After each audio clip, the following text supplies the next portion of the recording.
Bonjour à toutes, c'est Barbara, démonstratrice Stampin' Up en région lyonnaise. Aujourd'hui, pour mon premier tutoriel filmé, je vous propose de découvrir comment faire le paravent. Alors je sais que le paravent, c'est pas tout nouveau, hein, ça fait un bon moment qu'on voit de partout sur internet ces magnifiques paravents. Mais je trouve que néanmoins, c'est tellement beau d'en offrir un et de le faire que je voulais vous montrer comment faire. Donc, tout d'abord, pour faire la base, je vous propose d'utiliser le papier de la couleur brune dune, que je trouve qui est absolument magnifique et qui va très bien pour un joli paravent un peu vintage. Donc je m'assure que mon coupe-papier est bien au niveau de la bande en découpe. Et ma découpe en largeur, je la fais à 14 cm. En longueur, j'étends mon coupe-papier, je vais être à 28 cm. Hop, je coupe. Voilà. Maintenant, je vais retourner ma base pour me mettre du côté plat qui permet de plier. Je me débarrasse de la lame pour ne pas faire de bêtises. Et là, je fais mon premier pli à 7 cm. Mon deuxième pli à 14 cm. Et mon troisième pli à 21 cm. Voilà. Maintenant, je vais faire les découpes pour les pieds du paravent. Pour ce faire, je vais utiliser la perforatrice étiquette décorative que je trouve absolument magnifique et que j'utilise de partout. Et pour être sûre d'être à peu près correctement droite et centrée surtout, je vais mesurer 3,5 cm au milieu de chaque vantaux de mon paravent, puisque j'ai 7 cm de large au niveau de chacun. Donc là, au niveau hauteur, je suis plus ou moins à 1 cm du bord. Si vous voulez être très précise, vous mesurez 1 cm et je fais un petit point à 3,5. Et je renouvelle sur le deuxième vantau, 3,5. Le troisième, 3,5. Et le quatrième, 3,5. Là, avec ma perforatrice, je vais mettre le petit point en haut de ce bord-là. Vous voyez, qui est absolument au milieu de la perfo. Donc là, je viens avec mon papier, je mets mon point au milieu et j'essaye de faire en sorte d'être à peu près à la même hauteur de chaque côté pour ne pas me retrouver avec la perfo de travers. C'est à peu près bien. Tac, c'est parti pour faire les 4 pieds.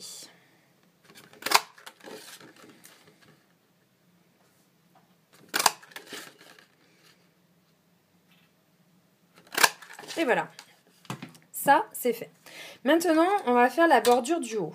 Donc pour ce faire, moi je vous propose d'utiliser la perforatrice Pléiade d'étoiles, que je trouve vraiment magnifique. Mais vous pourriez également utiliser des découpes pour Big Shot qui font des bordures, ou il y a d'autres perforatrices, notamment la perforatrice étoile qui est absolument magnifique aussi.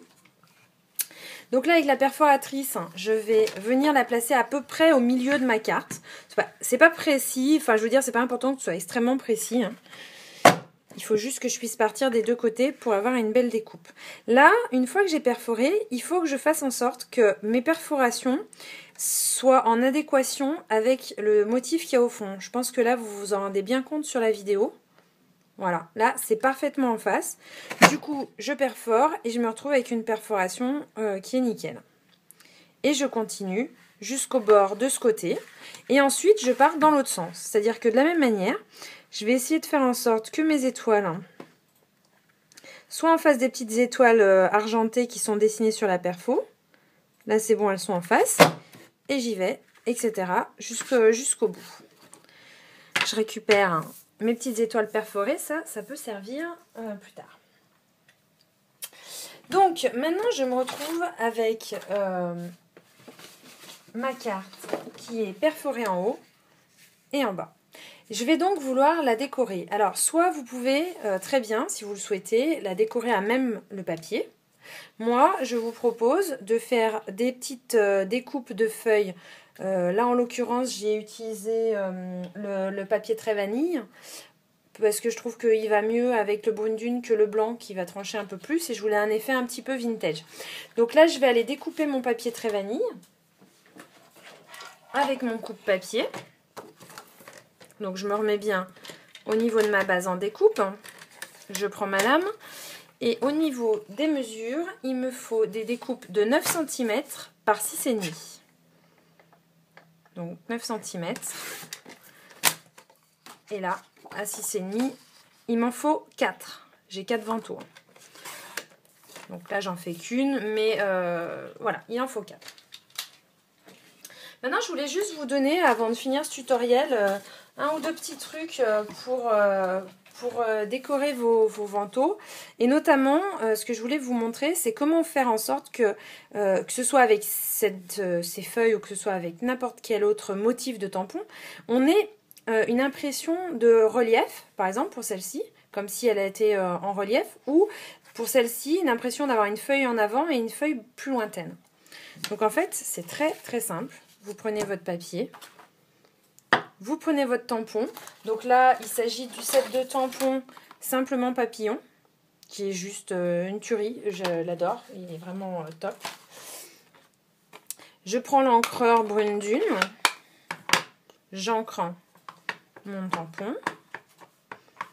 Et là, j'ai ancré mon papier une première fois. Et là, l'astuce, c'est que je ne vais pas réancrer mon tampon. Je vais juste décaler mon tampon comme je le souhaite. Là, je vais le mettre un tout petit peu plus à gauche. Et réancrer une deuxième fois. Et là, du coup, vous voyez, ça fait une impression d'un tamponnage beaucoup plus clair et du coup d'un peu de relief. Je peux également faire la même chose en décalant franchement mon tampon. Ça peut donner un effet aussi super sympa. Donc ça, c'était la première chose que je voulais vous montrer. La deuxième chose que je voulais vous montrer, un petit truc qui est astuce, c'est toujours avec le même set de tampons, simplement papillon. Il y a un encreur qui fait comme une sorte de... je sais pas trop comment on pourrait dire ça, un grillage à abeilles, allez, pourquoi pas une ruche. Et donc là, si je veux faire un détourage sur les côtés qui ne soit pas droit, parce que vous voyez que mon tampon il est rectangulaire, je prends un papier que je découpe de manière un peu anarchique. Je vais le disposer vers l'intérieur du papier, toujours. J'encre. Et là, je viens tamponner par-dessus. Et vous voyez, du coup, ça me fait un ancrage partiel, ce qui permet de faire des côtés, ou enfin, ça peut servir pour les fonds. Je trouve que c'est vraiment très joli. Voilà, ensuite, il ne vous reste plus qu'à décorer votre carte comme vous le souhaitez, avec ce que vous souhaitez. Moi, j'ai utilisé le set de tampons Everything Eleanor pour l'arabesque. Bon, c'est trop belle, avec cette fleur aussi que j'ai détourée, que j'ai mise. J'ai utilisé le set de tampons papillon pot pourri avec les fameux papillons, avec les découpes qui vont avec. Toujours pour les mettre en relief, je trouve que c'est quand même plus joli. Je peux vous montrer également d'autres cartes par avant que j'ai faites. Ça peut vous donner d'autres idées de créa. Donc là, vous voyez, je suis encore un petit peu partie dans l'idée du vintage avec mon arabesque que j'ai embossé en transparent. Je vous montrerai dans une autre vidéo comment on fait ces techniques. Carte complètement différente pour un anniversaire. Mais bon, je trouve quand même que ça a de la gueule de recevoir une carte comme ça. Et enfin, la dernière que je vous montre, c'est ma filleule Magali qui a fait les faire-part de naissance de sa petite fille Éléonore. Je trouve que c'est super sympa de recevoir un faire-part comme celui-là. Franchement, c'est top. Bravo Mag. Donc voilà, j'espère que ma petite vidéo vous a bien plu, que j'ai été bien claire dans mes explications. C'est pas forcément évident de faire une première vidéo, mais sachez que ça sera pas la dernière. Donc en attendant, je vous souhaite une belle journée et surtout plein de belles créations. À bientôt. Bye.